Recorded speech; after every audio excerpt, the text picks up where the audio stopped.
Hello Disc Golf fans, we would like to welcome you to Cool Daddy Slick Breeze coverage of the Dynamic Disc Open, which was held in Emporia, Kansas, August 24th and 25th of 2013. We are here after 3 rounds of incredible battle, and we are joining our 4 top men's open competitors for their final 9 to decide the winner of this tournament.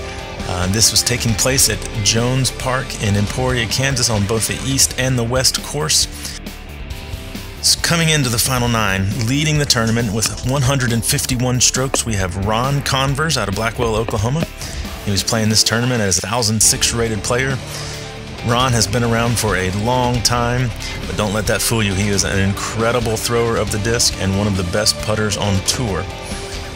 Coming in second place is Ben Wiggins, 1 stroke behind Ron Convers with 152 throws through 3 rounds. Ben is coming out of Wichita, Kansas. He was playing this tournament as a 997 rated player.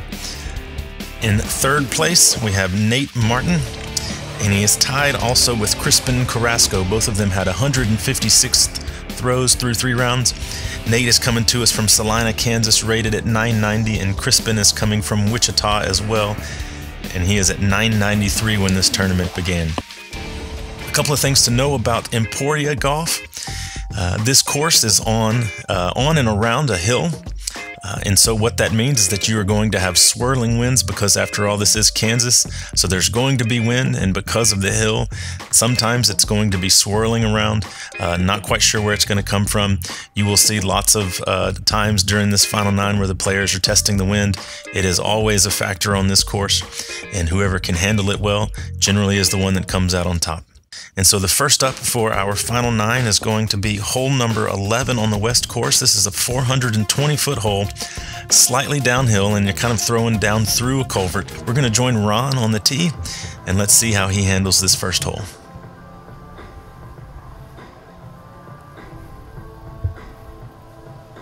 The wind is going to be coming off of Ron's left-hand side, maybe a little bit into his face, but pretty much a straight crosswind. And Ron's going with the roller. Looks like he's laid it down at a good angle. And he is, going right down there into the culvert. Gonna curl up real nice. The problem with the roller, you see all those trees that you're trying to get through. There's not a real great way to get to this basket. So you just kind of have to pick what you think is best for you and hope for the best. So now Ben stepping up to the tee.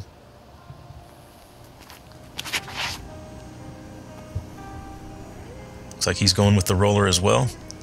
And he lays it down. It's going at a good angle. He gets through the trees, but as you can see, it is curling up that hill.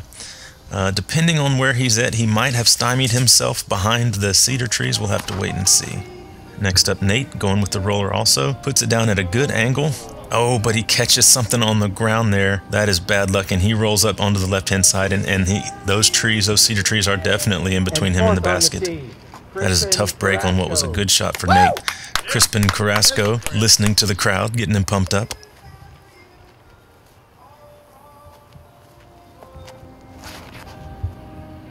And he as well goes with the roller. Lays it down at a great angle. That's the gap you want to hit.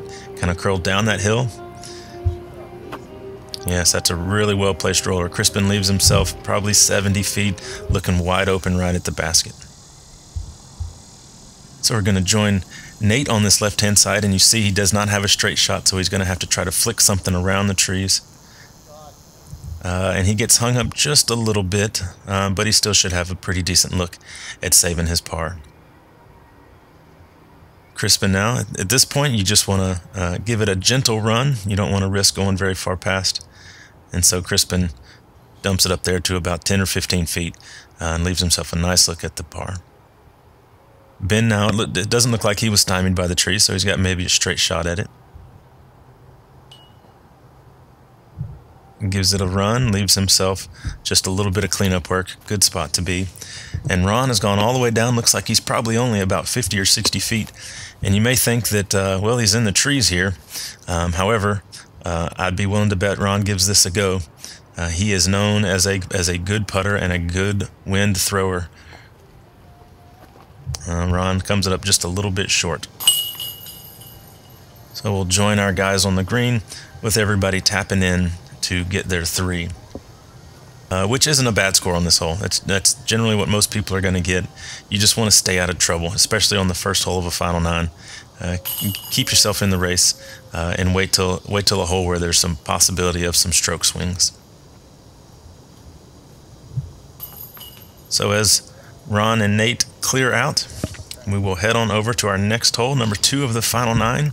This is hole number 12 on the West course. It is 295 feet.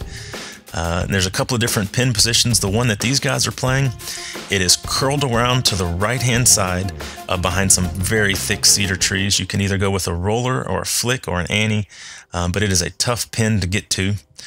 Ron looks like he is going with the roller. And he proves me wrong. He just curled it right around that light pole, put it probably 15 feet from the basket. That is a fantastic roller.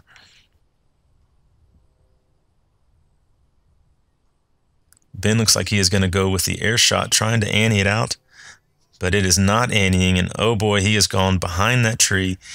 There is some OB over there, or he could be stuck in that tree. Either way, he's going to have a difficult time getting up and down for the 3. Nate going with the low ante, trying to make it around those cedars, and he has gone in the middle, but he kicks out, so it's not as bad as it could have been. That is a very, very thick cedar grouping right there. Crispin going with the roller, but you can see that thick grass. It slows it down quickly, and it did never have a chance to stand up and turn over. So he leaves himself about 100 feet. It's a pretty safe spot to be. You can see the short pin position there, draped under the garbage bag. What Crispin wants to do right here is just put it under the basket, take his 3 and live to fight another day. He puts it up. Oh, it looks like he's giving it a run. Oh, goodness, off the front of the cage. Crispin not taking my advice and giving it a run. What a great shot. Nate has a little patent pending here, probably about 80 feet. And he puts it just past the basket, but he is deep into that cedar tree. That's going to be a difficult putt out. It does look like Ben went OB on the pavilion behind the tree, so he's probably got about 60 feet for his par. And he lays it up as well, but it's same thing with Nate. He has put himself in the tree a little bit. It's going to be slightly difficult. And here's Ron cleaning up that fantastic roller. What a great shot. Until you stand on that box, you don't know how difficult of a shot he just pulled off. And Ron cleaning up his birdie. What a great hole by Ron. So now Ben, you can see he's stepping into the cedar tree here. He's probably only got about 15 to 20 feet. However, his stance is going to be encumbered. He's got that big branch right by his head. He's got another one down by where his stroke is going to be coming from. So anytime you're in a tournament, you want to just leave yourself, if you know you're not going to be able to make the shot, you want to leave yourself with something that's a routine to get up and down. So Ben cleans up out of the bush right there. Nate looks like he's obviously a little bit shorter than Ben since he's going after him. However, you can see him crawling in there. He is wearing a bright red shirt that you cannot see, and he's no more than 10 feet into the trees there, if that gives you an indication as to how thick of a lie he is in right now. So he's going to try a different way, making sure to get his right foot behind the mini right there. Looks like he is straddling out to the left. With bushes all around him. Let's see if Nate can clean up this par. Difficult little 15-foot putt here, and he pitches out. Good putt, Nate. Way to go. Sometimes a good par save gets me just as excited as a birdie, to know that the course tried to get me and I got away from it without losing any strokes. And Crispin cleans up his 3. So now we'll head over to hole 1 on the West course. This is our 3rd hole. This is a slightly downhill. You want to hyzer around. You'll see there is a great big cedar bush in the way. You almost have to go as deep as the hole is and then stall your disc in order to get back to it, because this bush is so wide. So Ron is going just with the straight hyzer, and he leaves himself. He's gone up the hill a little bit. You can see the basket down there behind the back of that SUV. Ron's left himself about 35 or so feet down the hill. These guys are throwing into a slight headwind, so that should help the stall shot. Nate looking like about the same shot. He doesn't quite get the carry over to the left that Ron did. Nate's probably got about 50 feet down the hill. Crispin now. He's going much tighter to the tree, and he leaves himself kind of in between where Nate and Ron are, 40 to 50 feet down the hill. Yeah, Ben going with a slightly higher shot. That gives him a better chance of getting over there. Oh, but he has skipped down into a ditch right by the road. He's going to leave himself just outside the circle. Looking back, all of these guys are going to have a tailwind downhill putt, so you got to be careful of flying one right past the basket. Crispin setting up for his putt for birdie. Gives it a run. And oh no, he not only gets a roll, he gets a roll into the cedar trees. That is bad luck on a putt that was just slightly offline. Crispin's going to have trouble saving that par. So here goes Ron for his birdie. Putt is up and low the whole way. And Ron is he's gonna be upset about that one. That's usually his routine putt. He bangs those all day long. Now he is sitting on the pole for an easy 3. Nate just inside the circle.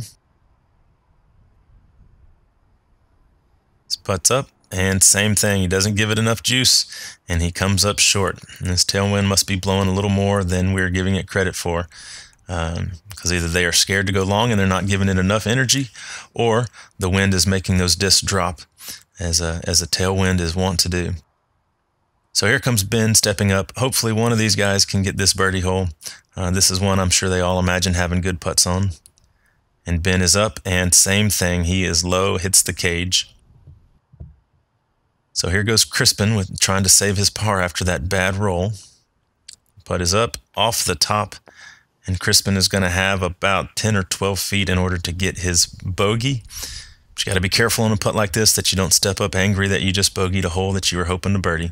You want to take your time. There you go, Crispin. He gets centered up on the target and fires in. So the rest of these guys will step in to clean up. And so after the first 3 holes, we have Ron in the lead. We have Ben 3 strokes back. We have Nate 6 strokes back and Crispin 7 strokes back. But stay tuned, folks. It's going to get much, much tighter.